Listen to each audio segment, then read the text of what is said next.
Hello friends, Heidi here from Rain Country. God is good all the time. And today I'm going to be talking about nasturtiums and some of the health benefits. I probably won't go too into depth on it, but I do have a video I did 2 summers ago, which would be pretty much right at 2 years ago. And I'll go ahead and link to that right up here where I talk about a lot of the different health benefits. But today I want to talk more about some of the different ways that you can use nasturtiums, how I've used them, how I like to use them, and I have a little testimony I want to share to you about the medicinal benefits and how it's worked for us. So right here is a basket of the leaves and the flowers that I just got done picking, and I'm going to be putting these ones on my dehydrator. Now, a lot of people like to grow nasturtiums because they're simply beautiful. They grow easily. You can grow them just about anywhere.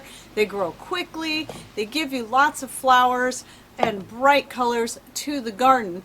And even some of those people may know that the flowers are edible and quite tasty in salads or just straight off the plant. They have a sweet, especially this part right here, yet somewhat spicy, radishy type flavor. But what other people may not realize is the whole entire plant is edible, from the flowers to the stems, the leaves, and the seeds. It's all edible and it's all very good for you.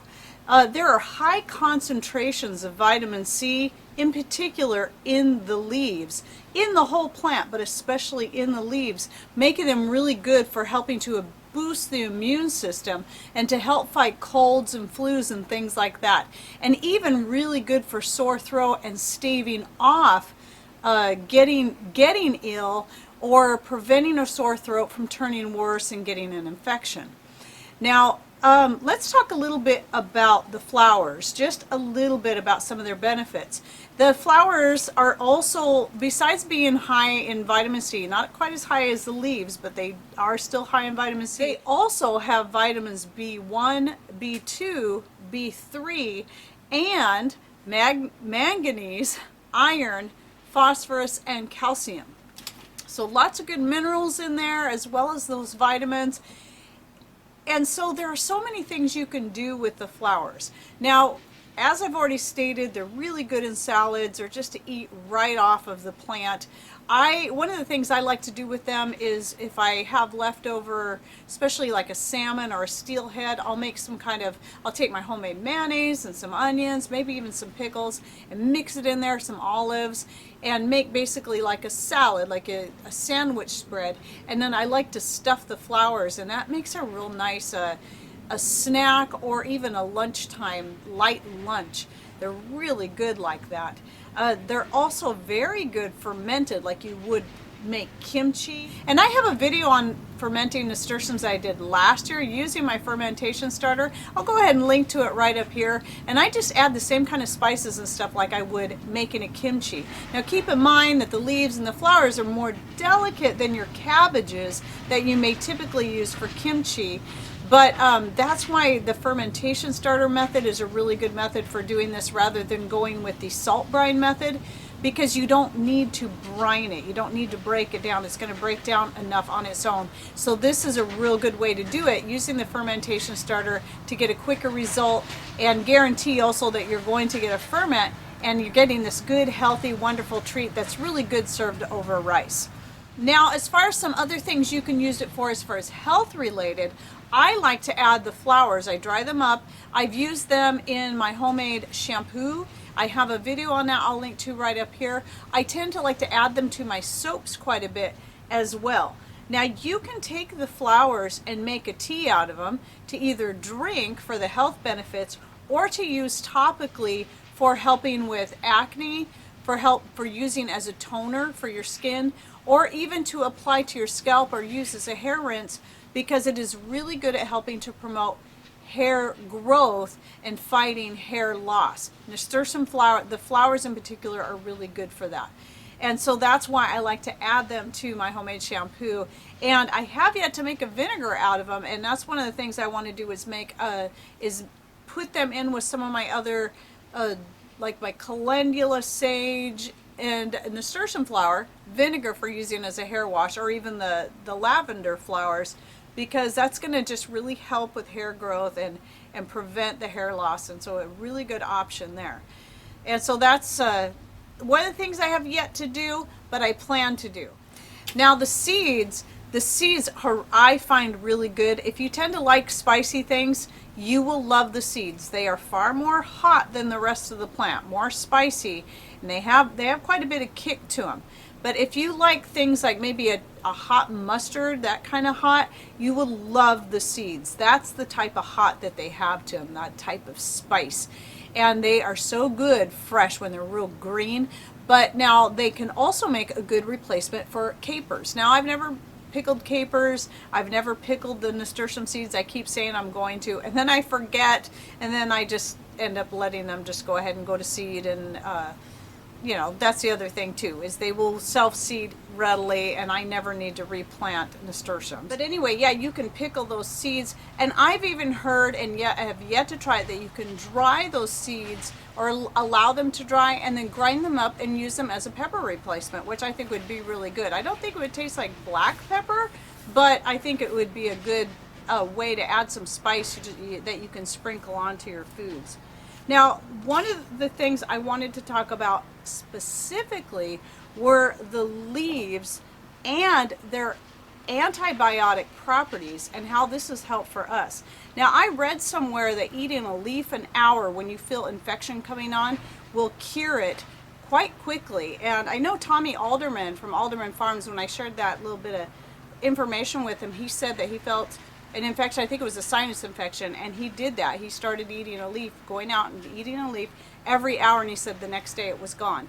Now, for us, my son last year, I had already by this point made a nasturtium leaf tincture using an 80 proof alcohol, which was vodka, and he, after about 3 days of dealing with an ear infection, he comes to me and says, he lets me know, he says, Mom, I've been dealing with this ear infection for about 3 days. And I'm just like, why didn't you tell me sooner? So I had him take some of the nasturtium leaf tincture, and then I also gave him some turmeric capsules as well. And I don't think he even took another dose of the tincture. He ended up, the next day, he said it was gone. It was totally gone. I asked him, how are you doing today?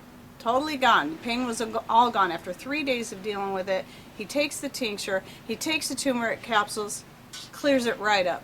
And so I think of all the parts of the plant that have the most value, personally to me, I'm finding the leaves to have the most value here. So if I grew them for nothing more than just the leaves, that to me is worth it. And so I plan on making some more nasturtium leaf tincture this year, and I'll go ahead and do a video on that later on down the road when I do that, and so that you can see how I do it. And I'm going to try a couple of different methods and using a couple of different solvents and comparing them side by side. So the leaves are really, the whole plant in fact, but especially the leaves are a really good thing to do, that if you feel any kind of illness coming on, especially if it's a cold or a flu or an infection of some sort, start eating those leaves. Take about a leaf an hour, or at least 3 leaves per day, and that should help get rid of it and possibly just stop it dead in its tracks and reverse it, whatever it is.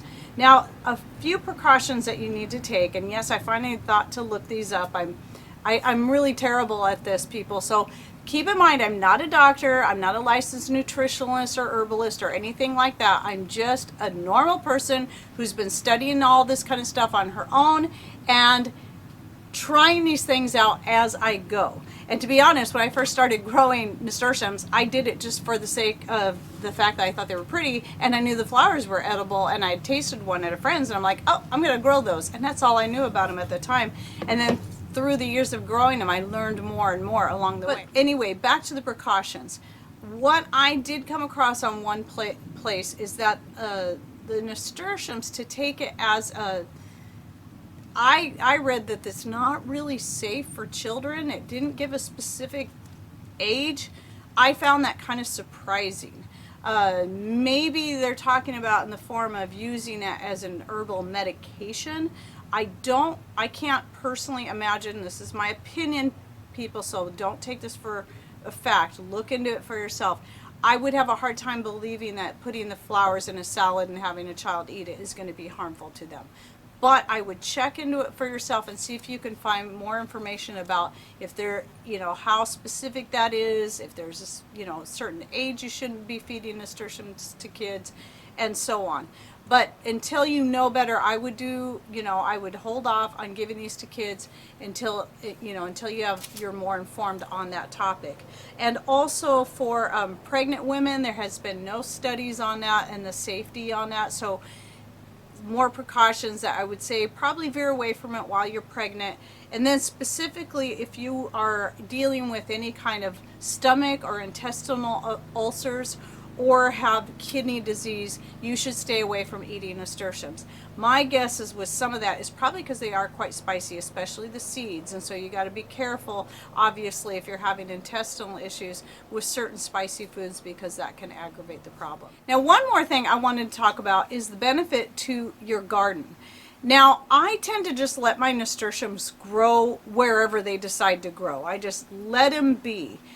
But a lot of people know that nasturtiums are a bug repellent or a pest repellent, but not in the way you think. What they actually do is they attract slugs and aphids and things like that that can be destructive to your garden. So you might want to think, do you want those nasturtiums growing amongst those things? And cabbage worms, those cabbage moths, those little white butterflies, they love nasturtiums. And so I would not recommend growing these things next to your cabbage or the other things that aphids and slugs and the cabbage moths are going to be most likely to infest. Grow them a little farther away from that.